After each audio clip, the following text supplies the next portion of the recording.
Hola, thank God it's Friday. Ketemu lagi denganku, Sharon Margaret di Narasi Pagi.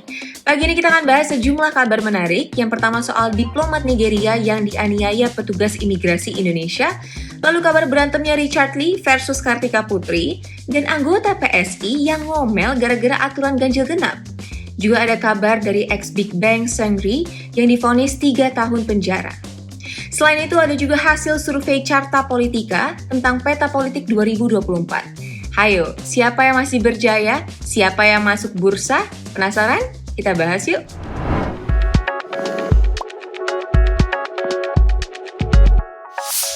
Perseteruan antara influencer Kartika Putri dan dokter kecantikan Richard Lee memasuki babak baru. Rabu 11 Agustus 2021 kemarin, aparat Polda Metro Jaya menjemput Richard di kediamannya di Palembang, Sumatera Selatan.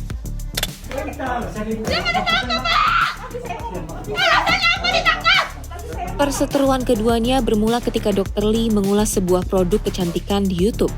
Dalam video itu, Richard mengatakan bahwa produk tersebut berbahaya. Nah, Kartika Putri adalah salah satu influencer yang di-endorse oleh produk itu. Dia nggak terima dan melaporkan Richard ke Polda Metro Jaya. Kartika menganggap Richard mencemarkan nama baik dan melanggar Undang-Undang Informasi dan Transaksi Elektronik. Namun, Kabid Humas Polda Metro Jaya Kombes Yusri Yunus mengatakan bahwa penangkapan Richard bukan karena pencemaran nama baik. Polisi mengungkapkan bahwa Richard mengakses akun Instagram yang tengah disita polisi untuk diperiksa. Ia juga disebut menghapus beberapa bukti unggahan dalam akun Instagramnya. Pada akhirnya, Richard sih nggak ditahan, tapi tetap dikenai wajib lapor. Tetap aja.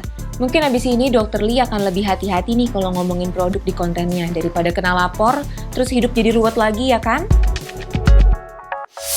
Di media sosial beredar video yang menunjukkan para petugas imigrasi Indonesia tengah menahan paksa seorang warga negara asing.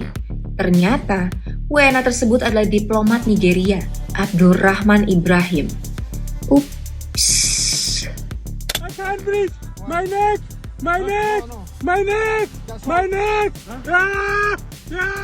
Insiden yang terjadi pada Sabtu 7 Agustus 2021 ini menimbulkan ketegangan diplomatik antara Indonesia dan Nigeria. Videonya sendiri beredar luas dan viral di internet. Petugas imigrasi juga dapat tuduhan rasis dari netizen. Menteri Luar Negeri Nigeria, Geoffrey Onyema, dalam pernyataan resminya mengecam penyerangan tersebut. Ia juga menyebut penyerangan terhadap perwakilan negaranya di Indonesia melanggar hukum internasional dan konvensi Wina. Nigeria pun menarik dubesnya pulang dari Jakarta. Waduh, memang apa sih yang menyebabkan Ibrahim diperlakukan kayak gitu? Menurut versi kantor wilayah Kementerian Hukum dan HAM DKI Jakarta, kasus ini bermula karena Ibrahim menolak menunjukkan kartu identitasnya saat petugas imigrasi melakukan pengecekan di sebuah apartemen di kawasan Kuningan, Jakarta Selatan. Yang bersangkutan bahkan bersikap tidak kooperatif, bahkan dengan menghadik petugas, serta menantang untuk dibawa ke kantor imigrasi untuk pemeriksaan.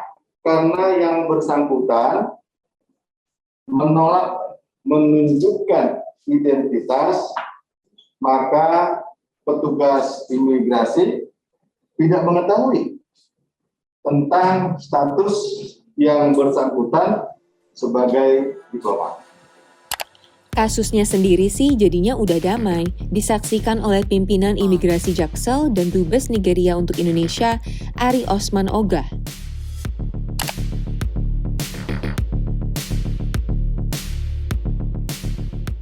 Tapi, karena ini serius menyangkut hubungan diplomatik kedua negara, atas insiden ini Kementerian Luar Negeri Republik Indonesia angkat bicara. Kemenlu lewat juru bicara Teguh Faiza Shah menegaskan bahwa insiden tersebut tak mengurangi komitmen Indonesia buat menjalankan kewajiban sebagai tuan rumah bagi diplomat luar negeri. Semoga hubungan kita dengan Nigeria nggak rusak ya gara-gara kejadian ini. Dan ini jadi pelajaran berharga nih buat seluruh jajaran pegawai imigrasi Indonesia. Bagi para pecinta musik K-pop, ada kabar yang bikin mengelus dada nih. Ex-anggota Big Bang Lee Seung-hyun atau Seungri divonis 3 tahun penjara oleh Pengadilan Militer Umum Angkatan Darat. Vonis atas Seungri dibacakan pada Kamis 12 Agustus 2021.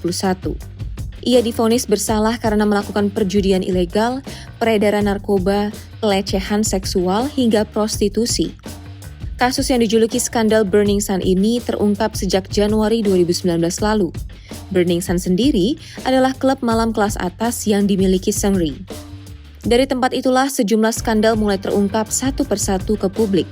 Mulai dari penyediaan pekerja seks bagi investor, grup chat khusus yang menyebarkan konten pornografi ilegal, hingga jual beli narkoba di sana.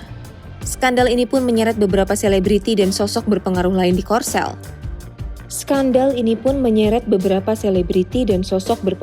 Korsel. Yakni musisi Jung Jun Young, CEO Burning Sun Lee Moon Ho, CEO Yuri Holdings Yoo In Suk, ex-anggota FT Island Choi Jong Hoon, dan masih banyak lagi.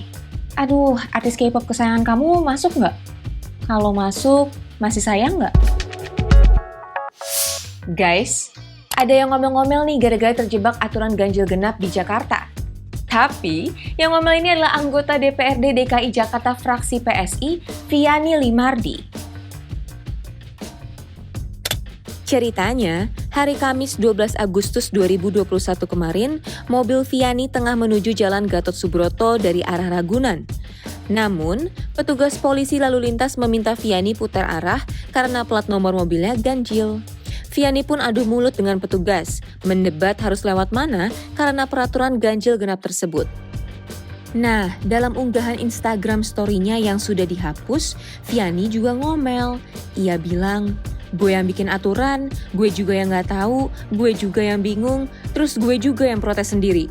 Masuk akal nggak tuh?"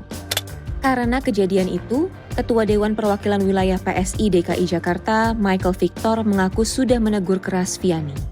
Sis Viani baru kali ini ya bingung sama aturan di Negeri 62. Kami mah yang jelata udah bingung dari dulu. Waduh, 2024 masih 3 tahun lagi. Tapi yang namanya baliho partai dan bakal capres udah bertebaran di mana-mana. Nah, survei terbaru Carta Politika melaporkan elektabilitas mereka nih. Dalam survei yang dilakukan pada 12-20 Juli 2021, ke 1.200 responden itu disinggung beberapa temuan soal elektabilitas. PDIP masih jadi partai dengan elektabilitas tertinggi, yakni 22,8%. Di bawahnya ada Partai Gerindra dengan 17,5%, lalu PKB dengan 9,4%, PKS dengan 6,8%, dan Partai Demokrat serta Golkar dengan 6,6%. Kalau soal bakal calon presiden, Ganjar Pranowo unggul dengan 16,2% dari banyak nama lainnya. Kalau soal bakal calon presiden, Ganjar Pranowo unggul dengan 16,2% dari banyak nama lainnya. Dalam skema bakal capres 10 nama, Ganjar juga unggul dengan 20,6%. Sedangkan kompatriotnya di PDIP, Puan Maharani, ada di urutan ke-9 dengan 1,4%. Aduh, gawat ini. Puan bisa-bisa makin banyak pasang baliho. Tetap santai ya, wahai Bapak Ibu politikus. Prioritas tetap penanganan pandemi dulu dong. Masa PPKM aja belum selesai, tapi 2024 udah dimulai aja. Komplit ya sarapan informasi pagi ini. Narasi pagi akan kembali lagi hari Senin seperti biasa pukul 8 pagi. Thank you so much everyone for streaming with us. See you on Monday and have a great weekend. Bye-bye!